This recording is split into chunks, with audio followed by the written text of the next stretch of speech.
Hey guys, welcome back to the channel.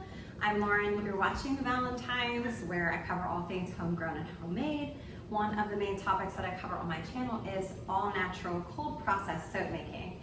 And this is a video that I really want to make because it is going to literally save you hundreds, if not thousands of dollars, and that is not an exaggeration.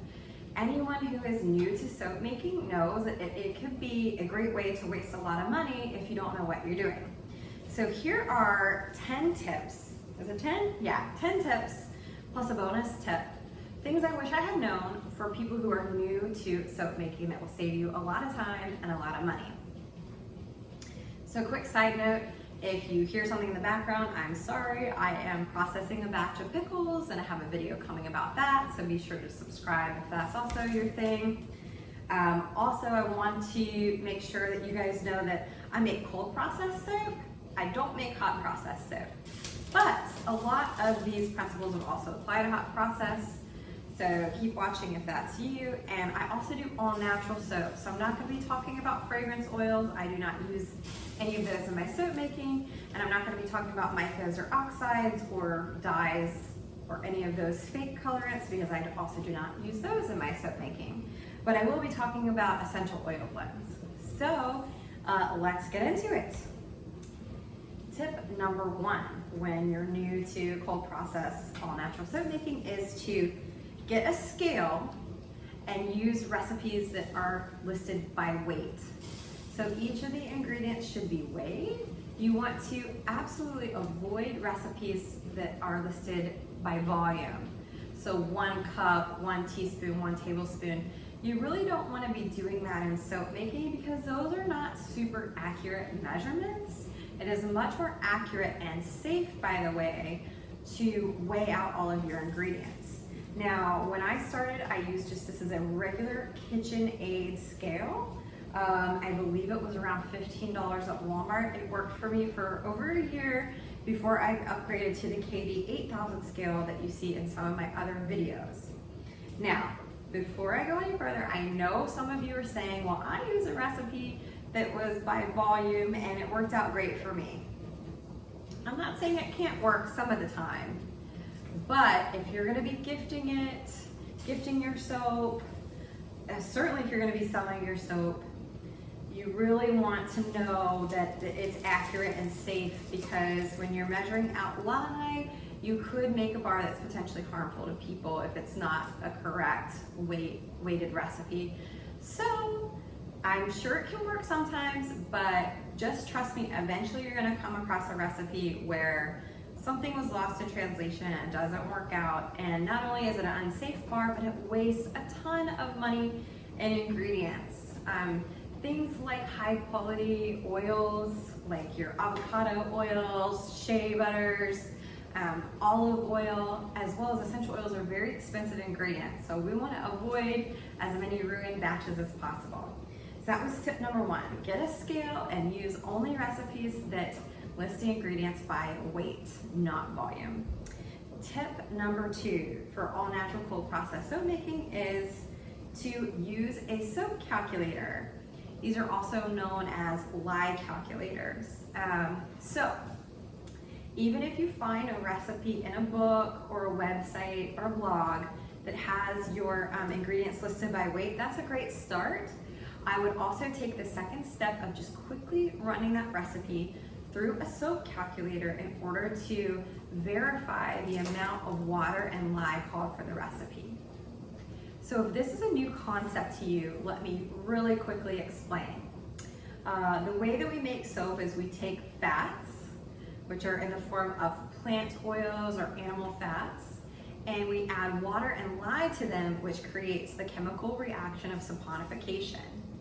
So we can choose what fats go into the recipe, but each fat has a different amount of lye that's going to saponify it.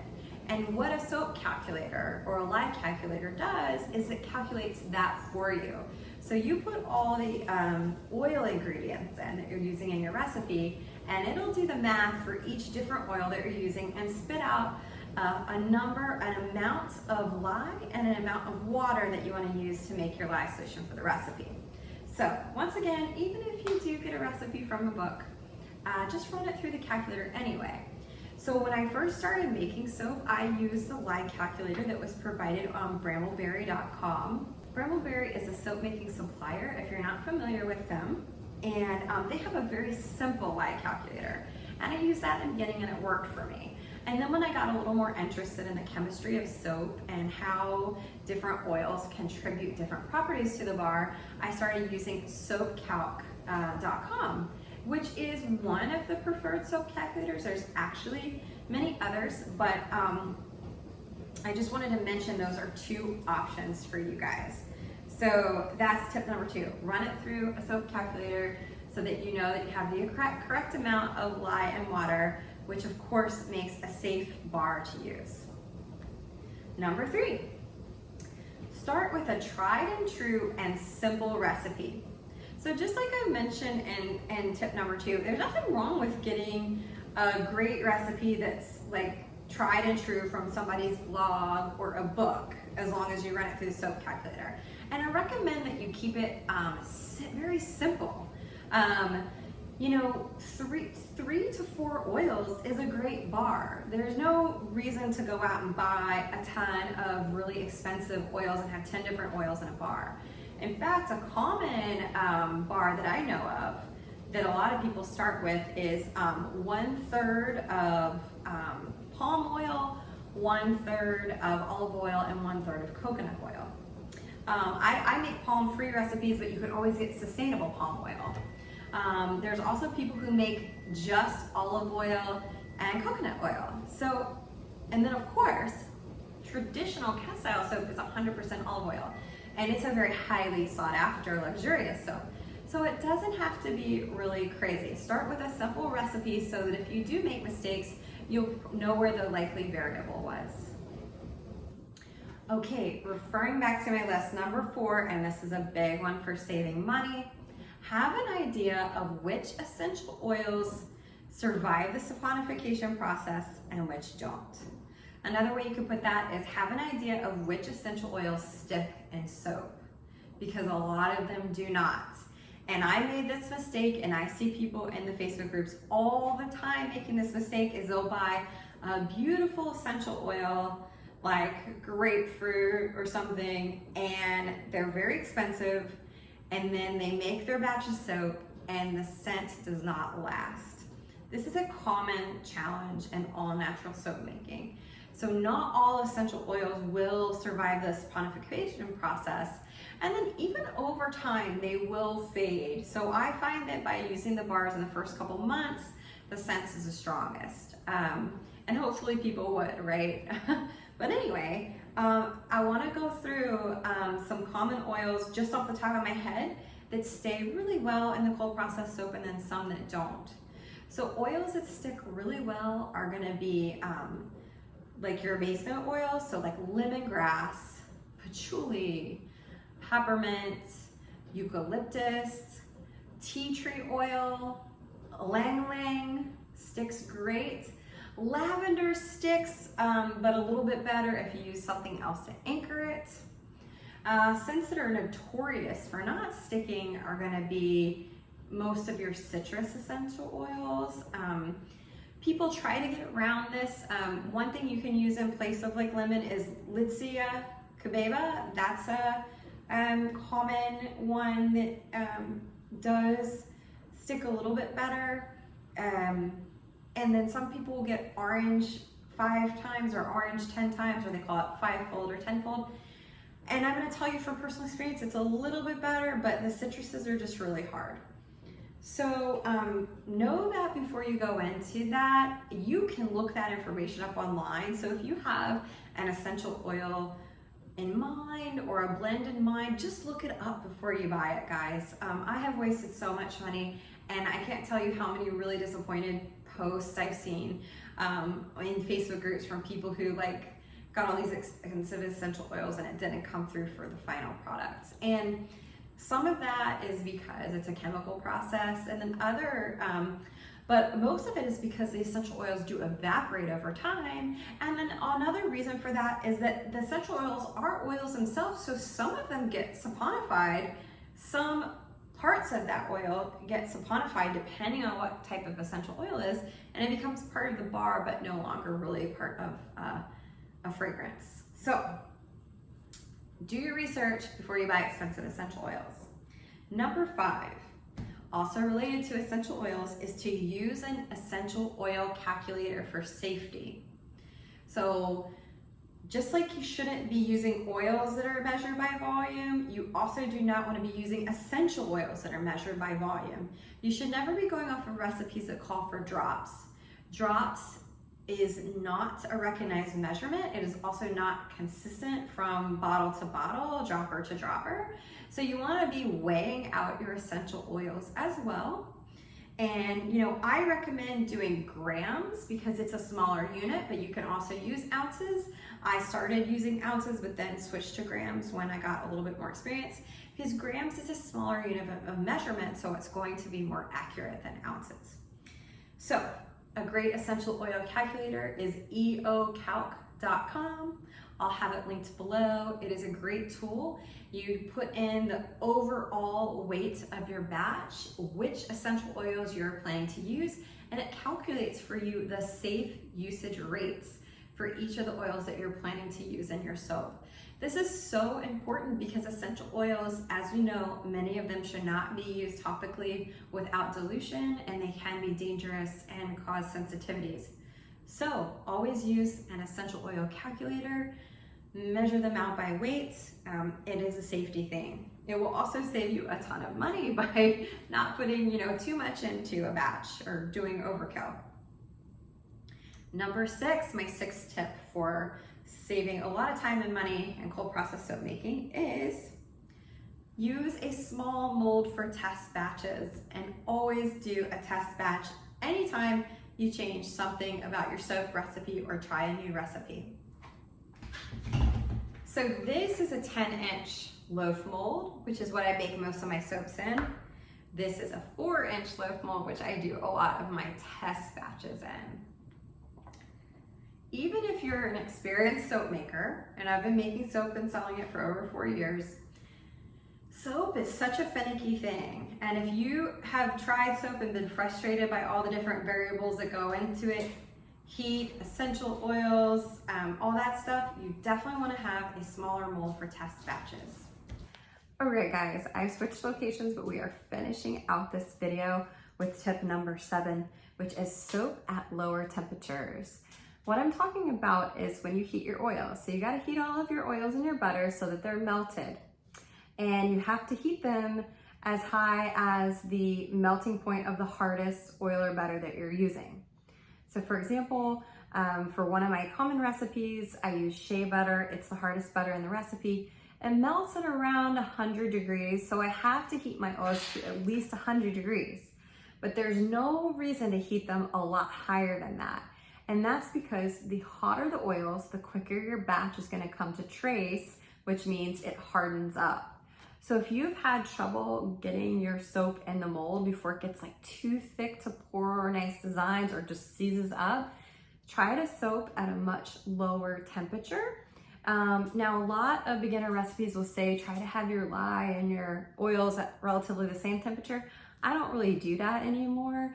Most soap makers who are doing any volume really don't do that. A lot of us make our lye in advance, so it's already made and it's somewhere around room temperature by the time that we make the soap. But we heat our oils to whatever temperature we want it to be, plus some degrees to account for the room temperature lye bringing the temperature down. So I like to soap, I heat my oils the maximum highest to like 105 degrees. And then when I add the lye solution, it's still around 100 degrees. So lower temperatures gives you more time to stir in designs and to get it into the mold. You'll have a much less stressful and happy experience as well. Number 8, and this one is to use a 5% superfat. Okay, so if you don't know what superfat is, some people also refer to it as a lye discount. And remember how I said that there's a certain amount of lye that will saponify every different oil, and that's different for every different oil. A soap calculator will also help you to calculate a super fat. That means we're gonna have a little less lye than needed to saponify all the oils. I like to super fat at 5%, and I recommend that for new soap makers. That means there's gonna be 5% more oils than there is enough lye to saponify. So about 5% of the oils are not gonna turn into soap at all. They're still gonna be oils. And what that does is it adds moisture to the bar, but it's also kind of a safety net. So if you accidentally put a little too much lye, the super fat can make up for that. But you definitely never want a bar of soap that has too much lye, because that will be bad for the skin. It will burn the skin. It'll be a lye heavy bar. No good. So having that 5% super fat is just kind of a great barrier to make sure that your bar is safe. All right, we're getting close to the end, guys. My number 9 tip is have every single ingredient that you're using weighed out in advance before you start soap making. Have every single thing in a place where you know where it's gonna be. Because you probably know if you try making soap, the saponification process can move fast sometimes. So I have any natural colorants already weighed out, any kaolin clay, and my essential oils are already weighed out. All of my oils are weighed out before I get going making things. And I also master batch and have my lye and water solution already ready as well. You just don't have time to go run and grab a spoon or any tools that you've forgotten, or forget, or measure out something you hadn't already measured out, because once saponification starts, it's it kind of has a mind of its own. So really double check and make sure you have every single thing at your fingertips before you get started. That might seem like a no-brainer, but sometimes when we get excited about something, we rush into it, and I've done it before, and I had a stressful soap making experience because of that. The last tip, number 10, is join some soap making Facebook groups. This is the best place to ask questions. So there's several groups. I love the soap making natural ingredients group, just as one suggestion. But go in there, use the search icon, and search all of your questions. They've probably all been asked before, and you're gonna learn so much and avoid so many costly mistakes by learning straight from people who've done it before many times. And then one bonus tip, and maybe this should have been mentioned at the beginning, but definitely brush up on your lye safety before you get started. That way you'll feel confident. You're gonna wanna have your gloves, your long sleeves, and your protective eyewear, and even a mask too for mixing your lye and water solution. There's plenty of videos out there about lye safety, so just watch several before you get going. I would have been remiss if I hadn't mentioned a little bit about safety in this video at all. So those are 10 tips that I didn't know. I wish someone had told me.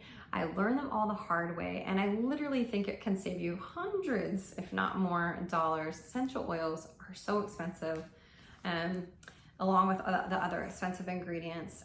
So I really hope that these things are helpful. Let me know in the comments if you learned something. Also, if you're a soaper, I'm sure there's stuff that I didn't mention. Please mention, just to help out the community. I always appreciate you guys for watching. I have more videos coming every week, so please subscribe, and I will see you here next time.